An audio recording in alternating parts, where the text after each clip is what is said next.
We kicked off the week with the U.S. holiday and a Canadian holiday, but Tuesday we did get some volatility. We had a big news day for Australia, and tomorrow we have a big news day for CAD.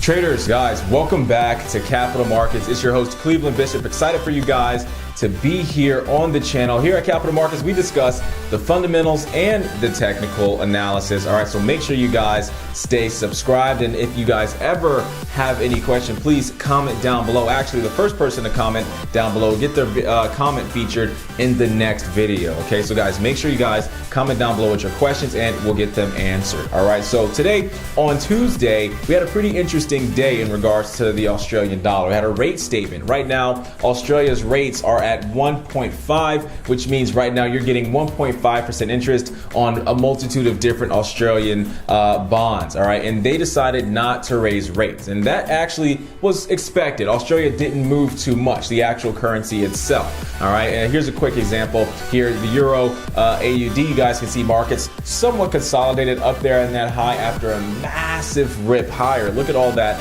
Australian weakness. We're going to talk about that in just a second. Now, what also came out today was a GDP report. That GDP report again came out positive, 0.9% return year over year GDP, but I don't think that's quite yet factored in what's happening currently right now with China. By the way, also Australia tomorrow has a trade balance data release that will be coming out as well. Now, when it comes to Australia and China, China is the largest importer of Australian products. Okay, and so right now the Chinese renminbi is having a horrible year, and the overall Chinese stock market as well is at all-time lows for 2017 and 2018. Okay, so here's a quick screenshot of the Chinese markets. You guys can see a massive sell side, and all of that weakness that came into China again is transpiring and showing over here in the Australian dollar as well. So when China gained all of its strength over the past 2-3 decades,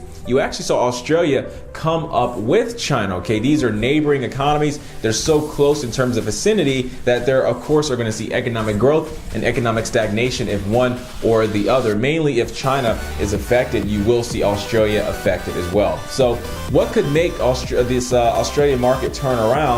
You see the Chinese market start to turn around. Okay, so right now we do have $20 billion in tariffs for US goods, and China has cracked down on $20 billion of Chinese goods. All right, and so that has somewhat given many market participants a little fear in investing in China, and again that has rippled over to the Australian dollar.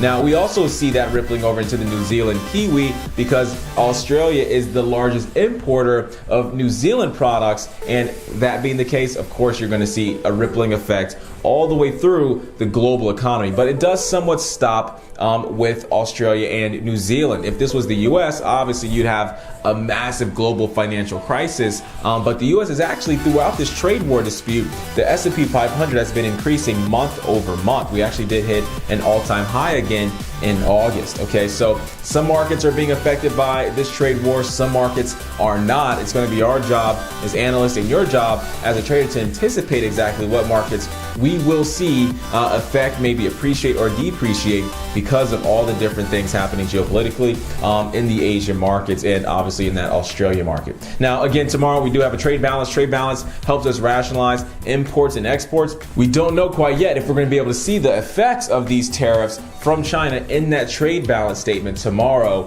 in Australia. So that's going to be something very interesting to watch that I want you guys to keep an eye on. Okay, so moving over to Wednesday, we actually have a very packed day in regards to the Canadian market. All right, so Canada is also having a rate statement. They also have trade balance. Later on this week, they have unemployment claims. I mean, there's a lot of things going on with the Canadian market. And right now, Canada, again, a very interesting economy in regards to the US market. Right now, NAFTA negotiations are hopefully going to be finalizing with Canada. We did just meet an agreement with the Mexican market, and so now it's time to see if Trump and the Canadian administration can get together and figure something out in regards to our trade.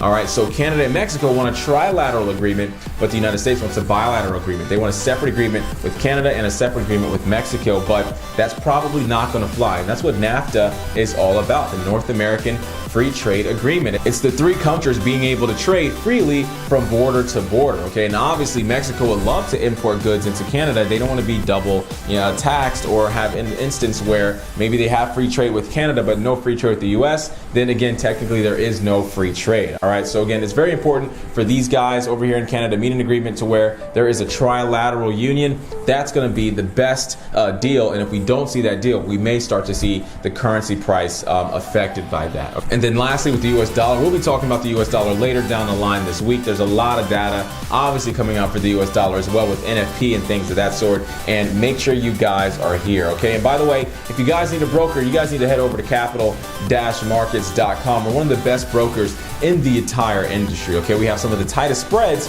which means you'll be paying less and less per trade. It's very important. And we also route from some of the best liquidity providers, all right? That means you get filled instantly, okay? So head over to capital-markets.com. My name is Cleveland Bishop. I'll talk to you guys tomorrow.